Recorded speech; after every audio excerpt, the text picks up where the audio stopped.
En manchette aujourd'hui, les tarifs douaniers continuent de susciter de l'incertitude dans la région et les foreurs et les huskies se préparent pour un duel de la 117. Le TVA Nouvelles commence maintenant.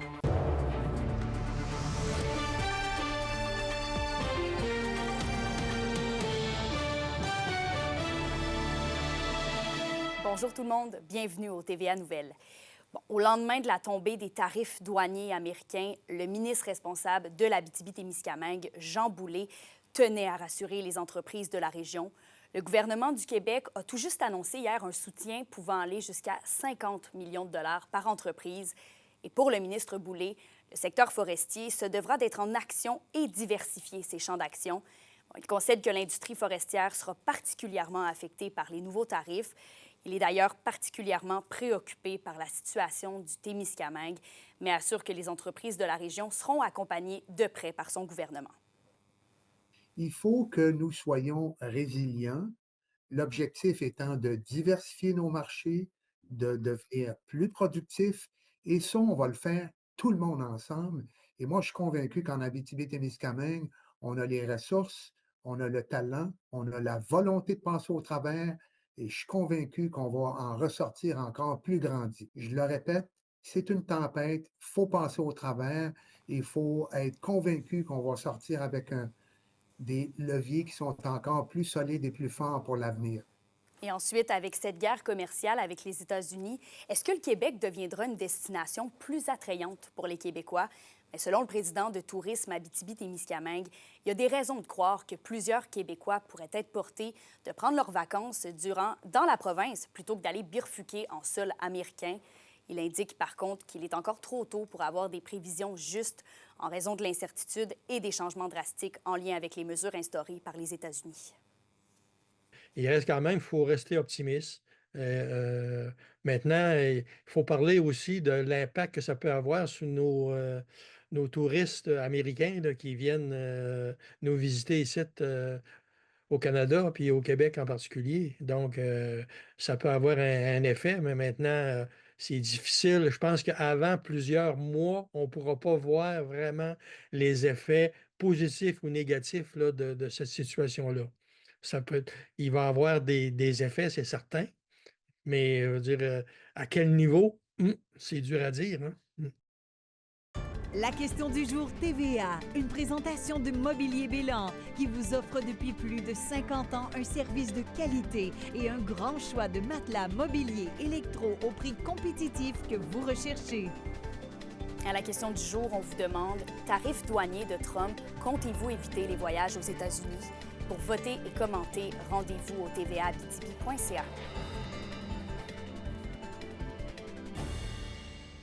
Il y a aussi les députés du Bloc québécois, Sylvie Bérubé et Sébastien Lemire, qui ont réitéré l'importance d'établir une stratégie commune pour couper court aux manœuvres américaines, particulièrement dans les sphères de l'agriculture, l'aluminium, le bois, mais aussi de la culture du Québec.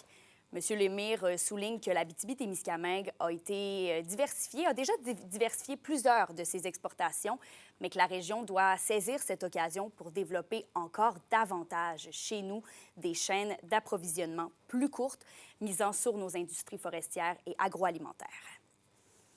Encore sur le même sujet, la Fédération des chambres de commerce du Québec et la Chambre de commerce de Val-d'Or saluent la riposte des différents paliers de gouvernement dans le dossier des tarifs douaniers américains. Elle souligne l'importance des futurs programmes d'aide aux entreprises offerts devant la guerre tarifaire.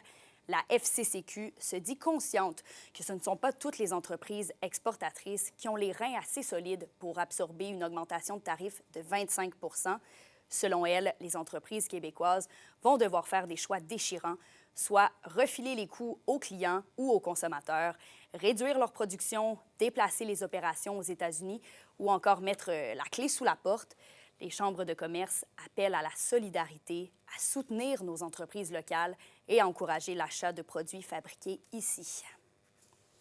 Ensuite, on se dirige à Pikaugan. Le poste de police de la communauté accueillera prochainement un intervenant spécialisé en santé mentale afin de mieux répondre aux besoins de la communauté. Félix Blaquière s'est rendu sur place. Une équipe mixte au poste de police de Pikaugan va bientôt se concrétiser.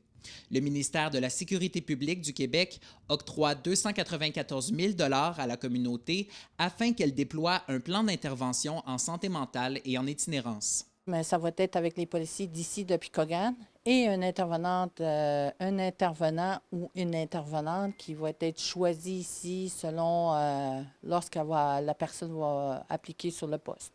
La police de Picogan rassure que le déploiement d'un volet en santé mentale au sein de l'équipe est avant tout dans le but de prévenir. Il y a eu des événements aussi malheureux qui sont arrivés dans d'autres communautés. Et puis, je vais donner comme exemple Thierry Leroux puis Maureen Bro. Je pense que c'est important aujourd'hui de faire des interventions au niveau de la santé mentale avec une intervenante sociale pour justement appuyer aussi l'intervention des policiers. Mais la chef de police de la communauté, Annick Wild, admet tout de même que le besoin pour une telle expertise était imminent. Bien, on a plusieurs interventions concernant la santé mentale suite à la COVID, suite à ce qui est arrivé. Bien, il y a beaucoup d'appels par rapport à la santé mentale. Et aussi justement pour soutenir les policiers au niveau des interventions en matière de santé mentale, mais c'est un plus pour nous. Le Conseil de la Première Nation Abitibi-Winnie, pour sa part, se réjouit du projet. Non, on est très content d'avoir cette entente-là, d'avoir une nouvelle ressource justement pour assister nos corps policiers quand c'est le temps d'intervenir envers la population qui est un petit peu plus vulnérable. On est très content de cette entente-là, nous autres.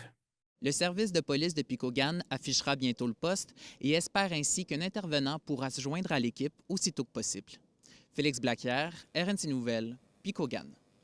Et la ville de Rouyn-Noranda a reçu le mérite Ovation municipale de l'Union municipale du Québec. Et c'est l'optimisation du service de transport en commun qui a été honorée. Dans les dernières années, les circuits ont été réorganisés. Il y a aussi des minibus qui ont été ajoutés pour mieux desservir des quartiers périphériques, ce qui, selon l'UMQ, favorise l'accès au transport collectif, mais réduit aussi l'empreinte carbone de la ville.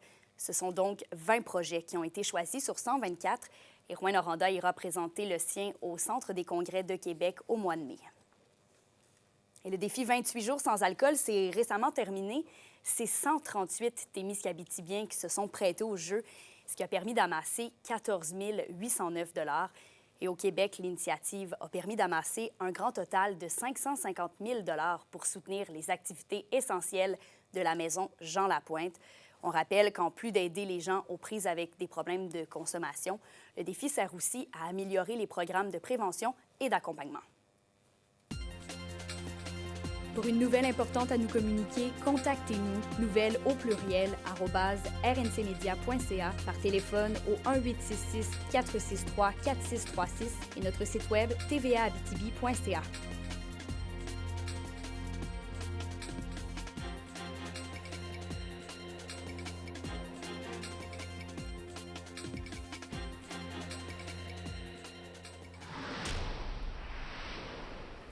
Et au culturel, le Musée d'art de Rouyn-Noranda lance un programme d'activités parascolaires en programmation de jeux vidéo. C'est un projet qui se réalise grâce à une subvention de 8 580 $ octroyée au musée. Le programme s'adresse aux étudiants de l'école secondaire d'Iberville. Et les étudiants inscrits vont avoir comme projet de concevoir leurs propres jeux vidéo à travers des activités éducatives et ludiques. Le parascolaire va s'échelonner sur un total de 13 semaines, du 13 mars au 5 juin 2025. Et au hockey, les Huskies de Rouyn-Noranda et les Foreurs de Val-d'Or s'affrontent aujourd'hui dans un duel de la 117. Ce match est d'ailleurs l'avant-dernier opposant les deux équipes cette saison. Il va avoir lieu ce soir à Val-d'Or à 19h au centre Anico Eagle. Et ce match a quand même son importance au vu des positions des deux équipes au classement, puisque bien que les deux équipes soient qualifiées pour les séries éliminatoires, le résultat de la partie de ce soir aura quand même un impact sur les équipes qu'ils affronteront lors du premier tour. Le prochain rendez-vous entre les Huskies et les Foreurs est prévu mercredi prochain, mais cette fois-ci du côté de Rouyn-Noranda. On écoute les commentaires des deux entraîneurs-chefs en prévision de l'affrontement de ce soir. Au-delà de la guerre de la 117, on veut se servir de nos 8 derniers matchs pour se préparer pour les séries éliminatoires, puis arriver fin prêt. Puis, de l'autre côté, on sait que c'est un adversaire possible en séries éliminatoires. Fait on se doit d'être prêt. comme on l'a été à tous les matchs contre eux. Puis je pense que on a l'opportunité de faire quelque chose qui est quand même spécial. Je sais pas, sans regarder les chiffres, si c'est déjà arrivé de remporter tous les matchs d'une saison régulière contre les Foreurs. Assurément, j'ai pas besoin d'en reparler. Là. Tout le monde connaît la rivalité entre nous et les Huskies. On connaît aussi ce qui a bien été et ce qui a moins bien été contre les Huskies cette saison. Donc, c'est une belle opportunité pour nous, justement, de mettre certaines choses au beau fixe, comme on dit, puis de justement mettre ça en action. Puis je pense que c'est une belle opportunité pour certains joueurs, mais également pour notre équipe de gagner en confiance contre cette équipe-là. Et justement, pas un, mais 2 joueurs des Foreurs de Val-d'Or font partie de l'équipe de la semaine dans la Ligue de hockey junior maritime Québec. C'est Samuel Fiala et Émile Beaunoyer. L'attaquant Fiala a amassé 2 buts et 4 mentions d'assistance en 3 parties jouées. Et de son côté, le gardien de but, Émile Beaunoyer, a eu 2 victoires et un taux d'efficacité de 940.